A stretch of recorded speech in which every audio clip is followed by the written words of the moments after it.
Assalamualaikum warahmatullahi wabarakatuh. Alhamdulillahirrahmanirrahim. Rabbil nasta'in ala umuri dunya waddin. Wassalatu wassalamu ala asrofil anbiya'i wal mursalin wa ala alihi washabihi ajmain.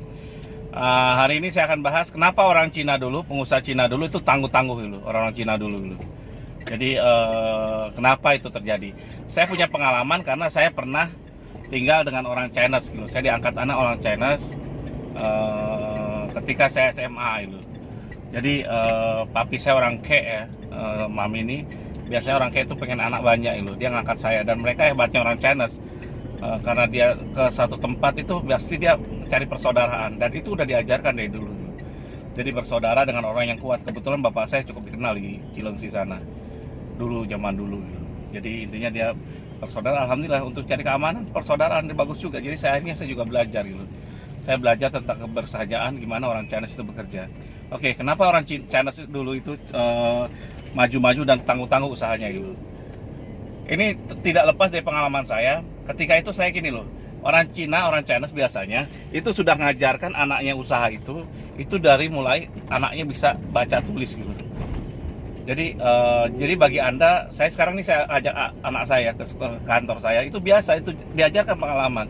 Dan ini juga diajarkan oleh bapak saya. Saya kenapa bisa wirausaha? Karena saya dari kecil biasa diajak oleh bapak saya itu ke teman-temannya dia gitu loh. Ke bapak saya kerja di ini, dia ngajak ke kantor segala macam-macam. Akhirnya saya ngerti sebelum jadi guru ya. Jadi akhirnya saya tahu bagaimana bapak saya berusaha gitu. SMP itu saya diajak ke teman-teman rekan bisnisnya. SMA akhirnya saya sudah jadi kurir gitu loh. Kurirnya bapak saya nganterin surat, nganterin macam-macam. Akhirnya SMA udah biasa beli barang gitu, segala macam-macam, nganterin duit gitu. Udah terbiasa dari kecil gitu. Jadi pertama biasakan anak Anda itu main ke tempat Anda. Jadi kalau bisa sih bagi saya ya, meskipun Anda pekerja, sekali waktu anak-anak dan umur bagi anak belajar itu umur segini gitu. Segini sampai ya seperti itulah gitu loh. Saya masih ingat ya, terekam dalam ingatan saya, makanya saya kadang-kadang anak saya ini ke masjid sering. Karena saya sampai saat ini terekam di dalam otak saya. Bagaimana bapak saya dengan sabar itu ngajakin ke masjid di perapatan Cilengsi zaman itu, masjidnya itu. Diajak ke sana. Jadi diajakin ke sana ke Cilengsi, diajakin ke perapatan itu. Biasa. Jadi sampai sekarang masih terekam gitu. Termasuk saya diajakin ke teman-teman bisnisnya, diajakin makan dengan teman-teman bisnisnya, temannya bisnisnya makan diajak bareng gitu. Dan begitu saya tuh gimana ya? Ya seperti itulah kondisinya gitu. Dan ini sekarang saya lakukan ke anak saya. Dan orang-orang Chinese itu lebih dulu melakukan itu gitu. Saya pernah waktu itu SMA ya. Saya aja masih kalah dengan Ajwe, anak mami, yang dimana pas jualan ada konsumen saya ditantang. Saya nanya, "Mi, kenapa sih orang Cina maju-maju? Ini luar, coba kamu lihat. Sekarang kamu ada konsumen datang." Saya ditantang gitu. Saya bersaing waktu itu, saya SMA kelas 2 bersaing dengan Ajwe yang hanya kelas 2 SD gitu. Akhirnya ada konsumen, saya pilih duluan konsumennya. Oh, ini konsumennya kelihatan kaya, mampu gitu. Dia beli apa? Beli kayu, udah selesai gitu. Atau beli apa? Kayu apa? Anggaplah sekarang nilainya 500.000 gitu belanjanya. Oke, selesai gitu.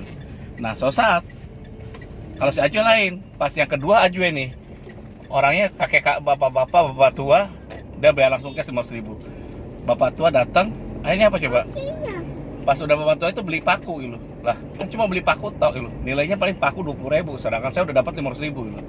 Pasti kan kalah dia gitu. Enggak juga jagonya si Ajwe. Ajwe itu ternyata pas mereka selesai nawar paku, kayak ini buat apa sih Pak Haji gitu. Oh, saya mau bangun dapur katanya. Butuh kayu nggak? Butuh katanya. Butuh semen nggak? Butuh.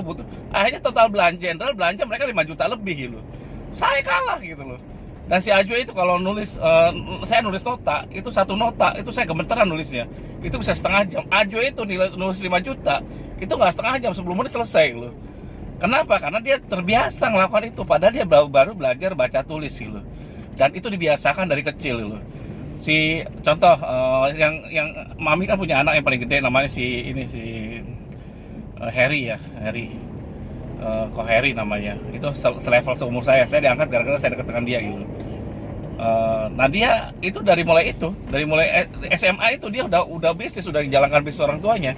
Dia nganterin barang, nagih segala macam itu udah terbiasa gitu. Jadi dia ke pabrik kemana udah terbiasa ngelakukan itu, dan saya belajar akhirnya gitu. Dia udah biasa pegang uang, dia udah biasa menghasilkan uang dari SMA itu. Nah saya diajak ke mami juga ke beberapa temannya dia. Itu padahal anak itu masih SMA gitu. Pulang SMA langsung di toko. Tokonya besar. Mungkin kelasnya sekarang ini setengahnya Mitra lah gitu. Mitra 10 gede gitu. Dia besar di Jakarta. Jalan mewah gitu. Kalau sekarang mungkin nilai tokonya mungkin di atas 15 miliar, 10 miliar lebih gitu. Asetnya itu. Dia udah biasa megang sebesar itu gitu. Itu hanya SMA, Bro. SMA kadang kuliah udah megang usaha seperti segitu besarnya gitu. Jadi pas dia kuliah itu hanya jadi pembelajaran itu wirausaha itu usahakan jangan ketika mereka lulus suruh wirausaha, nggak bisa, Bro. Jadi wirausaha itu diajarkan ketika mereka masih SD bisa nulis atau masih kecil-kecil gini, ajak aja ke wirausaha Anda. Tidak perlu gimana gitu. Dan ketika anak Anda jualan tuh Anda harus dorong gitu. Kapan hari anak saya Nadia gitu. Nadia tuh waktu itu SD ya. Cuma kadang gurunya itu nggak otaknya nggak jalan gitu. Dia jualan slime, dia buat slime-nya, dia belajar internet sampai jadi slime, dijualin sama dia. Lumayan dia bisa menghasilkan 300.000 loh. Dan uangnya dia simpan sendiri sama dia hasilnya gitu. Tapi pas jeleknya pas gitu, pas pelajaran slime-nya dipakai, marah lah gurunya. Siapa yang jual? Nadia ditunjuk. Akhirnya Nadia malu gitu. Mudah-mudahan anak saya tidak kapok lagi usaha ya. Usahanya. Jadi tidak kapok lagi usahanya gitu. Iya. Jadi intinya itu. Jadi ketika anak Anda ajarkan anak Anda itu usaha dari mulai kecil. Saya senang ada beberapa rekan saya yang anaknya SMA udah menghasilkan uang gitu. Dia belanja atau jualin ke teman-temannya. Itu belajar dari situ. Dari kecil udah belajar, nanti kalau udah besar tuh udah terbiasa gitu. Jadi bisnis itu kadang-kadang ya. Ini ada sahabat saya yang tidak pernah berbisnis, tadinya hanya kekurangannya kalau Anda nggak berbisnis temennya. Meskipun pintar gitu, udah S2 loh. S2 dia jadi manajer di satu tempat, direktur engineering, udah gitu buka usaha, dia kaget. Ternyata di bisnis itu dia banyak tipuan gitu. Bukan hanya bisa ngerjakan nyelesaikan pekerjaan, bukan hanya bisa dapetin pekerjaan, tapi prosesnya gitu loh. Terus interaksinya, menggunakan uangnya. Hanya uang yang selama ini 5 tahun, contoh dari 5 tahun dia biasa menghasilkan tiap tahunnya 300 juta itu habis begitu aja kena tipu orang gitu. Kadang-kadang pas penawaran hanya dijadikan hanya pembanding, kan kesel dia gitu.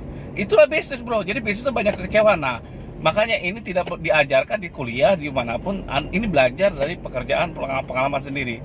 Jadi kenapa orang Cina itu sukses? Karena dia diajarkan dari awal. Dan kedua ya, orang Cina itu kenapa hebatnya?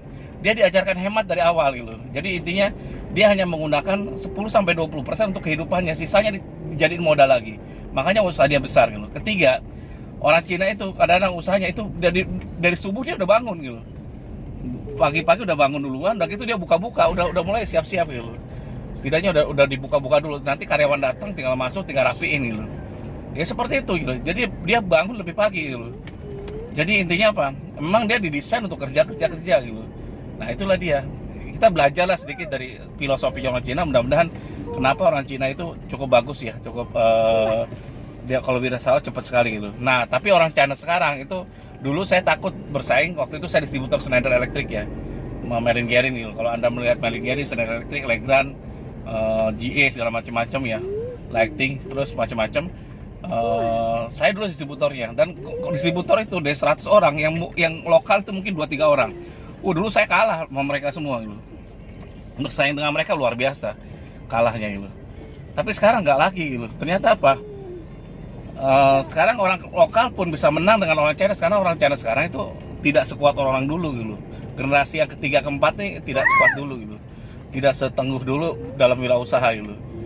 Dan kalau dulu kan jaga sekali integritas ya. Sekarang ini yang nipu juga banyak gitu. Jadi ya orang-orang yang nakal-nakalan banyak. Kalau dulu nggak, dia integritas bener gitu. Meskipun dikatakan jelek nggak masalah, yang penting integritas di jalan gitu. Seperti itu. Kedua, loyalitinya kuat kalau dulu, sekarang udah enggak gitu.